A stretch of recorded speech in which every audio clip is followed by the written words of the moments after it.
Hello, my name is Andrew Keene. Welcome to Keene on America, the daily interview show about the United States.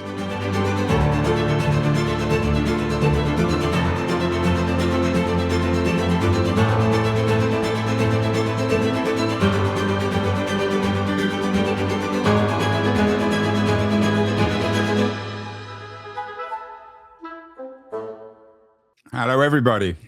Earlier this week, we did a show with my friend David Masciotta, left-wing cultural critic, looking back at the first 6 months of 2026. We called it A Time for Monsters. He sees all sorts of monsters on the left. Of course, the term A Time for Monsters is one that Antonio Gramsci used in terms of making sense of what he called interregnums. And when it comes to the first 6 months of 2026, it does seem like an interregnum. Masciotta looked at that interregnum from the left, and today we're going to look at it, if not from the right, certainly from the center, with another old friend of the show, Jonathan Rauch, a senior fellow at the Brookings Institute, best-selling writer, commentator. John, as the first 6 months of 2026, does it bring to mind Gramsci's remarks that we know that something's dead, but we're not quite sure what's replacing it? Yeah, I think actually that's a good framework for a conversation. I am significantly less alarmed than I was a year ago when the Trump administration was just running rampage, putting agencies out of business and demanding Greenland. Things are a bit more confined now. Their approval ratings have dropped, so he has less political space. The courts have pushed back, so he has less judicial space. But we don't know where this is headed. We know that the old order, in terms of Europe and in terms of Iran and in terms of a lot of big constitutional changes happening at the Supreme Court, all of that's happening, and we don't yet know where it lands. So, yeah, something's being born. Although maybe we're just returning to something that existed in the 19th century. There was a piece earlier this week in the New York Times describing Marco Rubio as the viceroy of Venezuela, all sorts of pieces in foreign policy magazines about a return to the Monroe Doctrine. Is America just becoming a regional imperial power? There are elements of all these earlier moments, Andrew, aren't there? There's, the McKinley-style imperialism in the Western Hemisphere. And then you've got this strange World War I style combat that we see in Ukraine. And then we see the revival of socialism, the kind of left wing of the party that dates back to the 40s and 30s, 40s and 50s, the Henry Wallace wing of the Democratic Party. So there's all these bits and pieces floating around of different earlier eras. But I don't know where we're headed, actually. I just really don't. It's different. That's all I know. Throw AI into that mix, and then where are we? Exactly. Well, we'll come to AI in a few minutes. You wrote a very controversial piece, maybe not quite controversial, certainly quite influential, in the Atlantic 2 or 3 months ago, describing Trump and MAGA as fascist. Do you regret that now, given that you say that you're a little calmer about the situation, or do you still stick to the F word, John? Do I regret it? No. Am I sure? I don't mean regret in the sense you wish you hadn't written it, but are you slightly ambivalent, or have we seen this return to fascism? I've gone back to being more confused. Because, I think you were ahead of a lot of us, Andrew, in understanding the slipperiness of the Trump phenomenon. That every time you try to put a box on it, every time you think you've nailed it to the wall, it just morphs, or it creeps, or it slides away. The behaviors and talk that we were seeing by the end of 2025 and the beginning of 2026, I thought had, as I wrote, 18 distinct and unmistakable signs of something that looks like a modern American reinvention of fascism. And those things are still around. But the thing about Trump is, he's such an improviser, and he is so disorganized And Stephen Miller, who was kind of leading that wing of the Trump administration and seemed to be firmly in control in December and January, now is nowhere to be seen. And then they were doing imperialism for a while in Venezuela. They're still trying to do it in Cuba. But in Iran, they never really developed a rationale. So there's this element of randomness, which means I may never crack the code.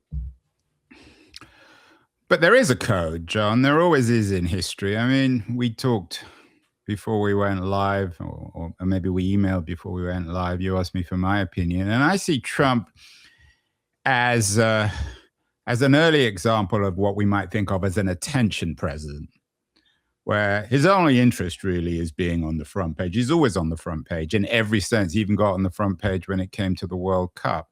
I'm not entirely sure why he wants to be on the front page. Maybe he's just a madman. Maybe he's an extreme narcissist.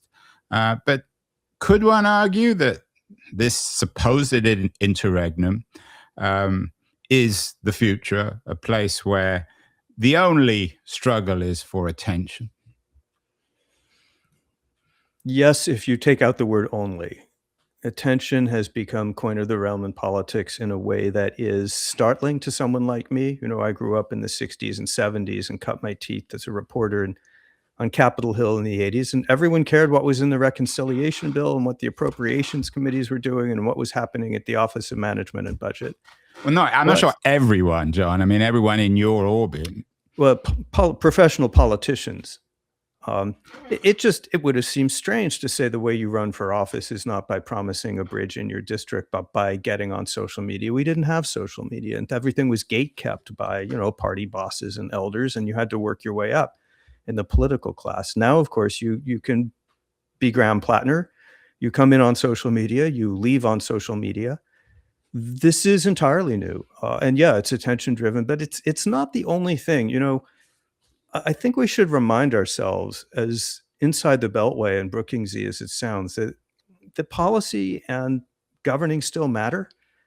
And it will still matter for Trump that he can't run a war, that he won't sign legislation that will increase the housing stock in America, even though it would have been a great thing for his Republican Party to brag about in a time of rising prices. If you can't do the substance, if you can't build a coalition, and if you can't govern in a systematic way in office, people eventually notice, and they seem to be noticing. So it's not only attention. You mentioned Graham Plattner. One of the headlines earlier this week is the main Democrat said to Chuck Schumer, who runs Senate, of course, stay out of our Senate race. Schumer is a defiant centrist or a right of center Democratic leader. What's your take? David Masciotra sees the reappearance of a kind of anti-Semitic Stalinism on the left. You wrote a piece, I think it was last year or a couple of years ago, with Pete Wehner in the New York Times, saying you were more worried about the radical right than you were about the radical left. But in that sense, you were talking about the woke radical left. Are you concerned over the last 6 months that we seem to have a kind of paranoid, anti-Semitic, anti-Israel, fanatical left reappearing in America? Sure, although the real question is why it ever went away or seemed to go away for a while. I'm concerned. I'm not alarmed. A lot of people have hair on fire and say the Democrats are going the same way as the Republicans. And I just don't think that's the case.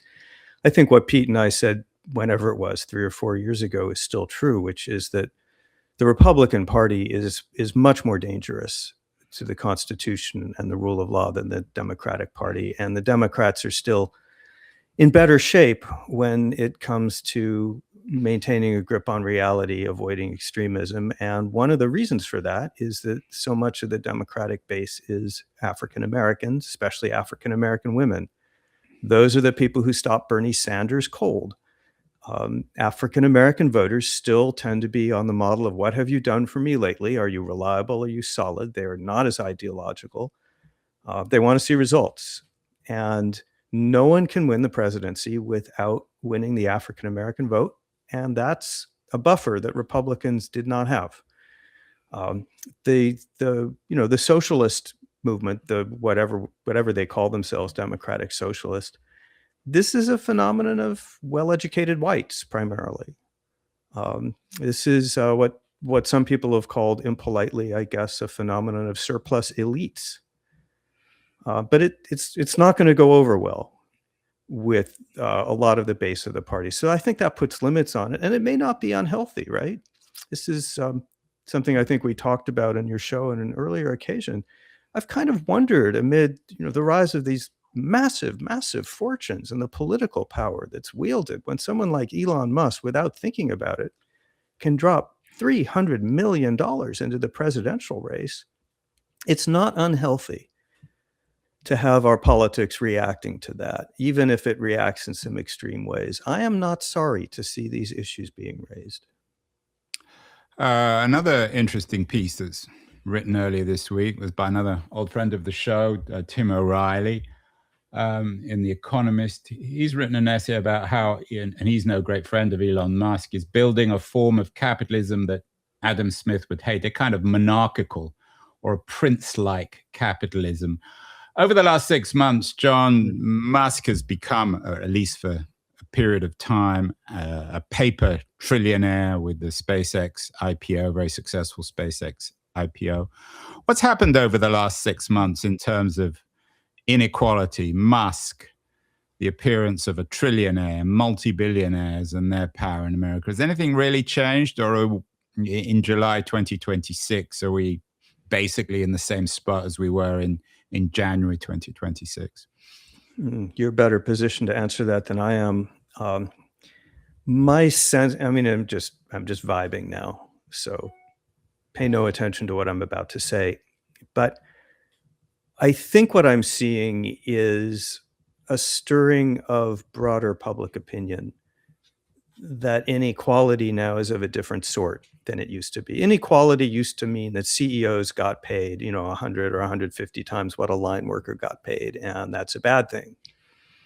Inequality now means a class of people who are almost superhuman in the amount of wealth that they control, and strangely, in many ways, narcissistic and nihilistic in their attitudes toward broader society. And people are busy, they've got to take their kids to school, and they've got to put food on the table. But I think it's starting to sink in that there's something going on amid the ultra wealthy, which is a little bit different and a little bit dark.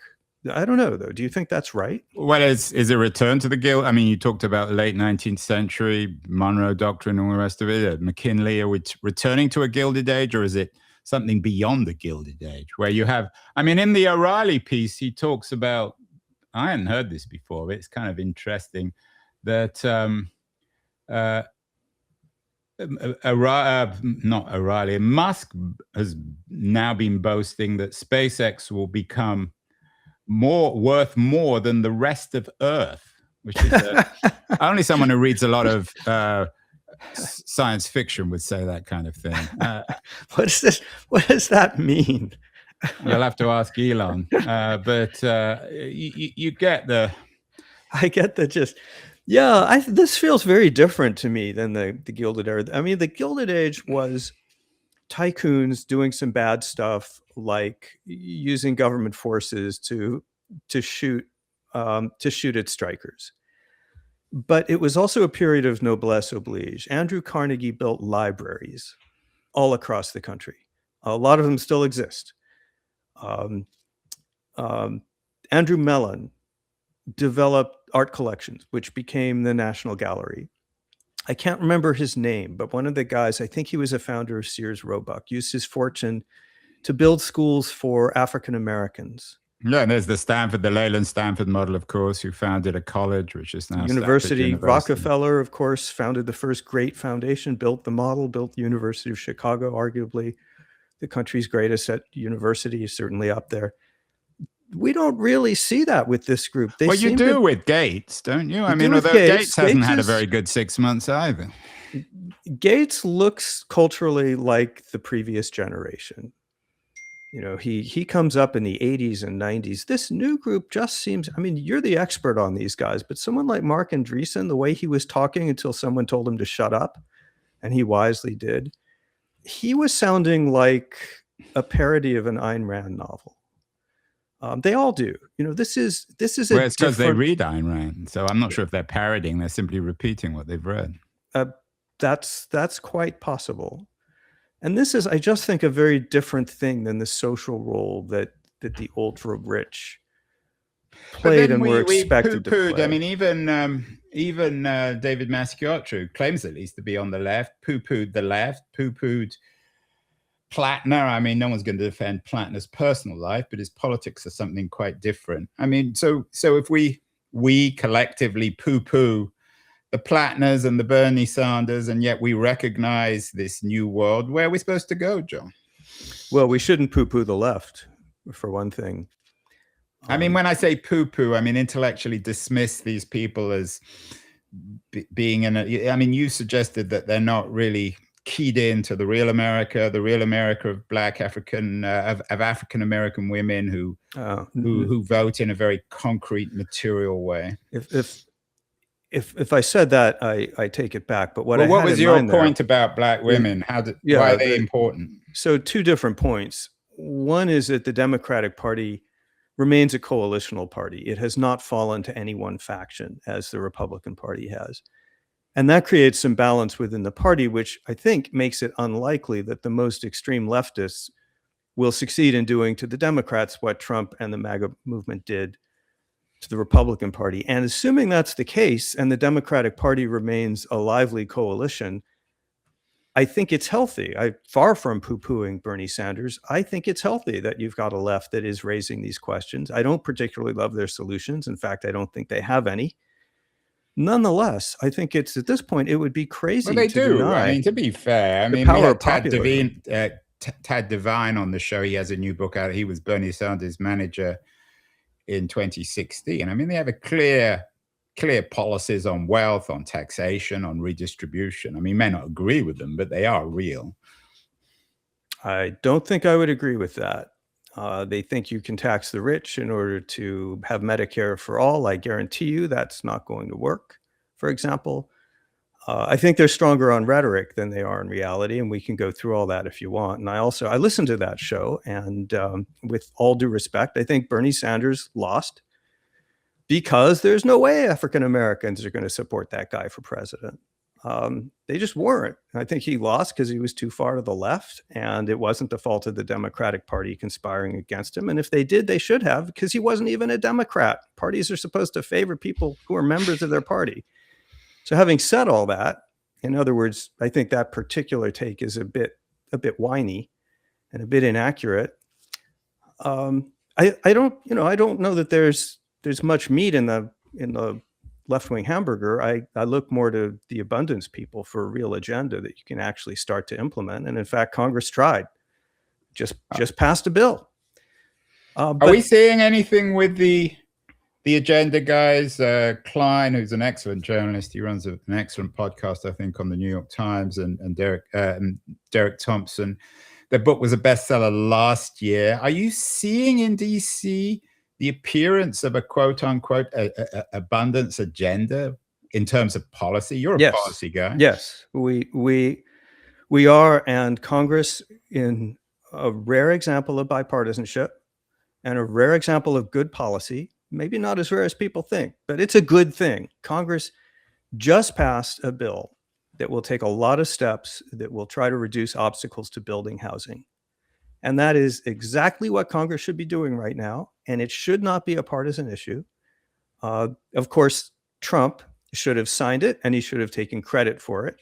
Instead, he allowed it to pass into law without his endorsement because he wanted to hitch it to election denial. Nonetheless, that's real progress in a way that can really make a difference. And I'm very happy to see it.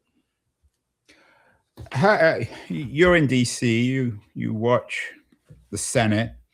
Earlier this week, Lindsey Graham sadly died. Have over there, and Graham sometimes seems to be someone willing to defy Trump. Sometimes he doesn't. He's no longer around, of course.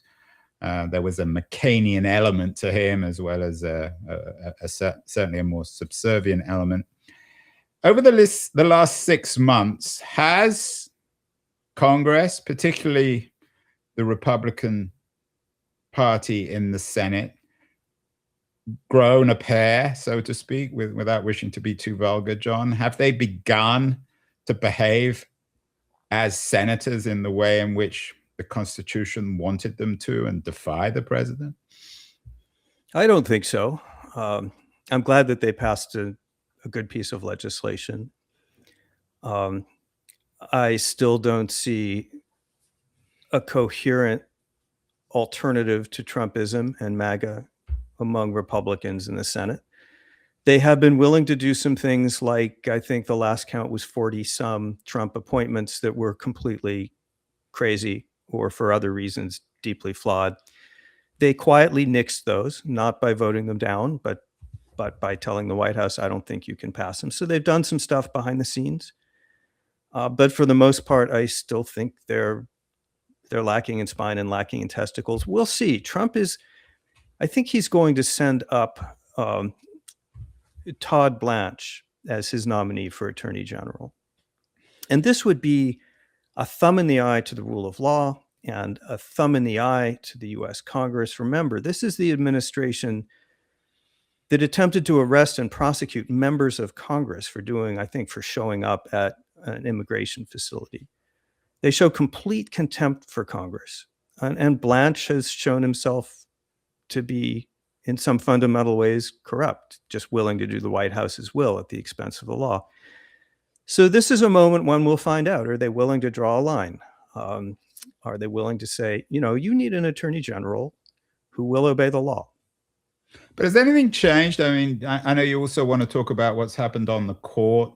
Sometimes talking to people, the recent news is about Barrett and Kagan facing lawmakers after a divisive Supreme Court term. Has anything changed over the last 6 months in terms of the court, its makeup, its decisions, the law, and this attempt by the Trump administration to subvert or undermine or ignore the law? Or is it just business as usual, certainly over the last 18 months of the second Trump presidency? I think that we got more clarity on what this court is and what it's doing. We haven't had a discontinuity, but we got the clearest statement to date of the conservative court's agenda. We knew it was aggressive and that they were interested in overturning longstanding precedents.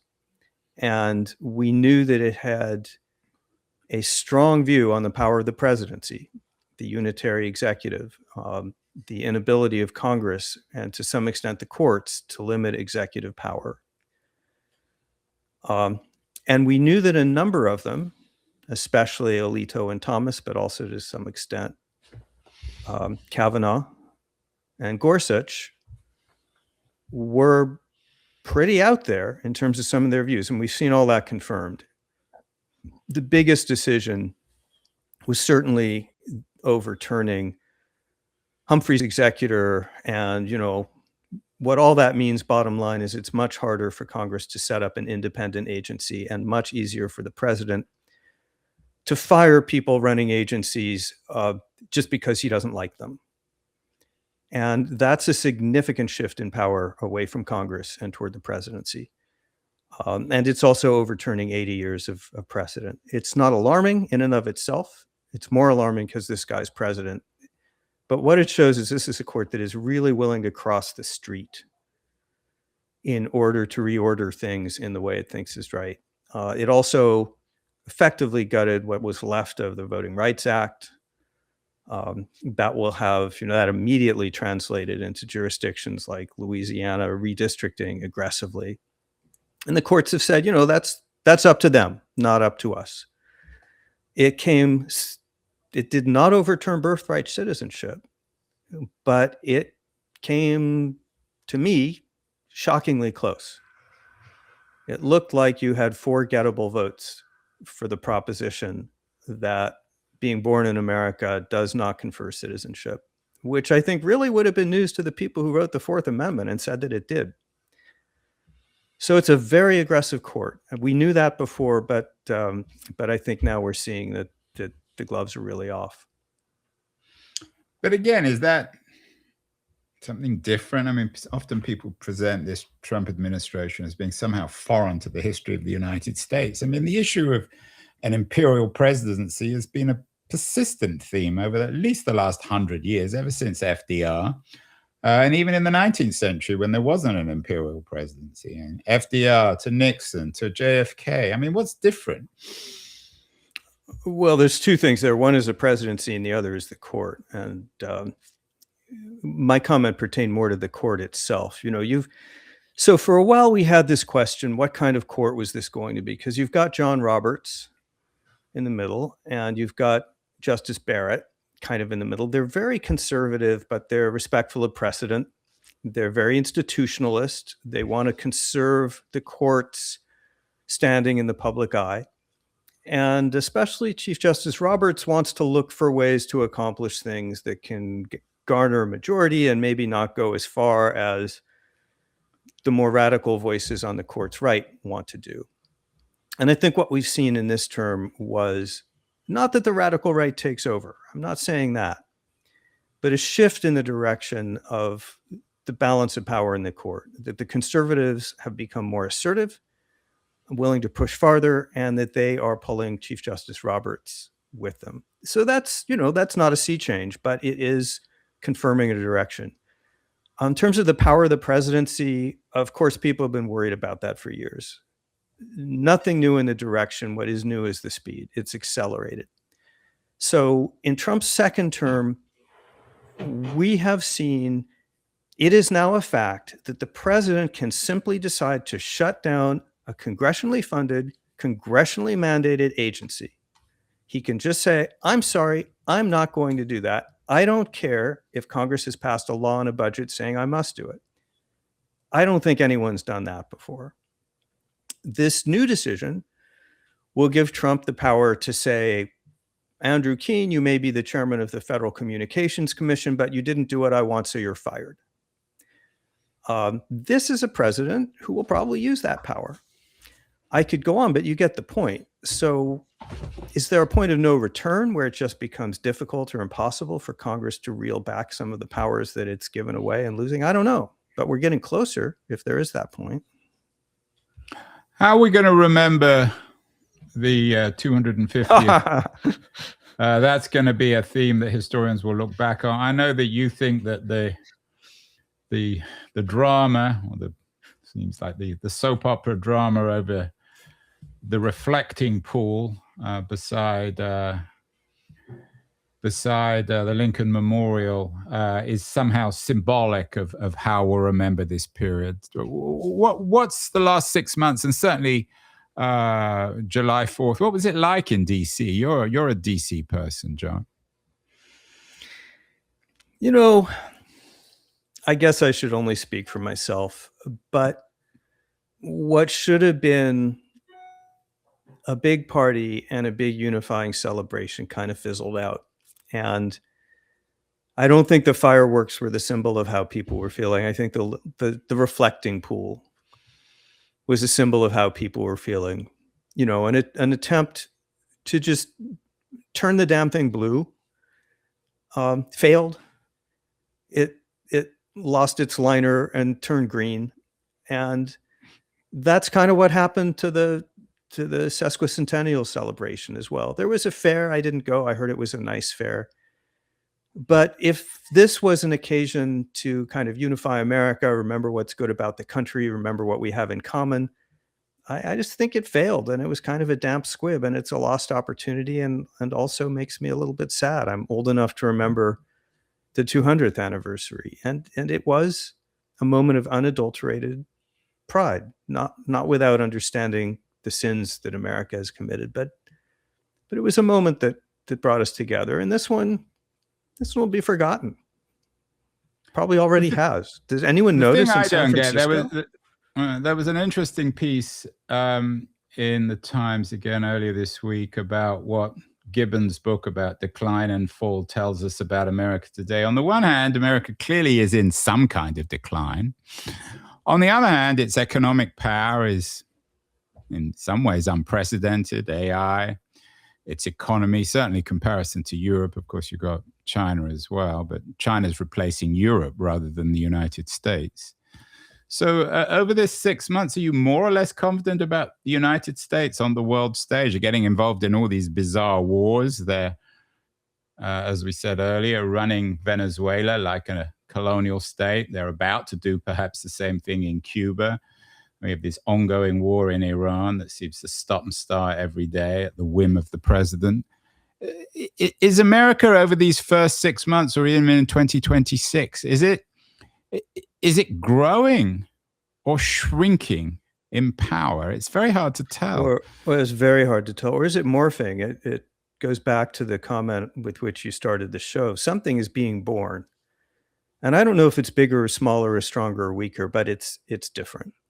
So in a tech realm, as you know better than anyone, what the United States is doing now is phenomenal. It's astonishing. I cannot think of enough superlatives for what's happening in technology right now. I don't know where it all ends up, but I know it's important. And I know that there's no country in the world that could match it. I mean, the amounts of capital being raised, the amounts of innovation going on, the speed with which it's happening, I don't know that I've ever seen the like. At the same time, the structures of the order that I grew up in, which worked pretty darn well, things like the alliance structure, NATO, for example, American soft power, which was always, in many ways, our greatest strength. The countries around the world wanted to be like us. You know, they loved our movies. They loved our message. They, of course, didn't always love everything about it. But all the forms of power that are not military are in decline, pretty much rapid decline. And it looks like the military itself is in decline. Ukraine now, little tiny Ukraine, can do things now with drones that we cannot. We can't even defend against what they're doing. We can't beat Iran. So make of that what you will, Andrew. I don't know. Is there a vacuum in moral authority? Over the last 6 months, the Pope, who tends to make headlines, certainly dominated the media for a while with its Magnifica Humanitas about AI. And of course, the Pope has directly taken on Elon Musk, both his wealth and his power. Do you see a moral vacuum? You and Pete Wehner have written extensively on this, certainly when it comes to the United States. I see a craving. Yes, I see a moral vacuum for sure. And I also see a craving to fill it. And I see signs that it is starting to find voices that can fill it. I completely agree with what Pete has said far more eloquently than I, which is that our American politics, especially Republican Party politics, as led by Donald J. Trump, has become a moral swamp, a moral freak show, the elevation of people and behaviors that would have been unthinkable and should have been unthinkable a few years ago. And I won't belabor the point because I'm already boring you with that. I guess what I'd say in the last 6 months, especially since the Pope's encyclical, is we're seeing other voices come forward. We're seeing not only the Catholic Church find its voice, but we saw pastors, ministers, priests, rabbis, I know some of them, come from around the country to go to Minnesota, bear witness. They had a prayer service, multi-faith. They went out on the streets to witness what was happening. I know personally a pastor who stood on a corner with 3 or 4 other clergy and watched as ICE stopped a woman in her car, dark-skinned woman, told her to get out of the car, pushed her against the car, terrified her, demanded to see papers, and then disappeared as quickly as they came. This person, by the way, was, as far as we know, an American citizen. They were there to see that. So I've been talking a lot to Episcopalians and to Mormons. We're about to see a big speech by the president of the Church of Jesus Christ of Latter-day Saints in the fall. Episcopalians are starting to step forward, say stuff, really try to be a Christ-like voice. So I'm cautiously optimistic that the people of faith and civil society are starting to come forward. We all know there's a gap, right? That's the aspect of your question, which is just obvious. Yeah, duh, there's a moral gap. The question now is, can we fill it? What would you like to see, John, in the second half of the year? We're just finishing the World Cup. I know you're not a big sports fan, but people always talk about football, the World Cup the one as a game of... Sorry, go on. The World Cup round net that you jump at, or is it the one with the long square net? Exactly. Well, it's the one where you have a game of two halves, and football commentators often describe a game which changes dramatically between the two halves. Oh, and that's the one where the president calls you up and tells you. Yeah, that's the one where the president calls you up to change the rules at the last minute if it benefits his team. Could 2026 be, so to speak, a year of two halves? Are we getting beyond the pessimism that seems to have dominated us? One of the people who I have to admit gets on my nerves, I think he's a friend of yours, is David French. He's a columnist for the New York Times. And every time he ever writes, it's always a catastrophe of one kind or another. His latest piece is our never-ending race to the bottom. We seem to have been in that race for years. And one wonders whether the bottom is kind of not really a bottom, because it gets deeper and deeper. We never get to the bottom. Would you like to see in the next 6 months, John, more optimism, less apocalyptic hand-wringing by whether it's David French or people, certainly people in the center, people who are obviously not friends of Trump? Would I like to? Sure, of course. Do I? I'm not there yet. It depends on which aspect you look at. As I said right at the outset, I am less alarmed and terrified than I was a year ago, that's for sure. The courts have pushed back. Elements of normalcy has been pushed back. Elon Musk is no longer on a rampage. And yet, still, we have a Justice Department, which is now 100% the political pawn of the president. He points and they shoot. And that is a deeply, deeply dangerous situation. And Trump has shown that as he gets more desperate, and as his approval ratings go down, he is more, not less willing to use these tools. So yeah, that aspect really scares me. At the same time, his political power has already passed its highest mark and is rapidly ebbing. I think when we can really entitle ourselves to a bit of change of mind or heart or optimism is after the midterms, when we start to see how the next presidential field will shape up. And then we start to see whether the Republicans are going to keep being MAGA and whether the Democrats are going to keep being feckless, or whether we start to see gelling around something different. But until then, I just don't know. We'll know soon, though. Next year, maybe even in 6 months after the election. But next year, this time, we'll have this show, and I think we'll have a pretty clear sense. You're not just a centrist, but you're an unabashed liberal, defiant liberal. You've written a couple of interesting pieces for The Unpopulist about liberal societies needing, and I'm quoting the headline, grand stories about themselves. In my How to Fix Democracy show, I've talked endlessly about telling stories of democracy.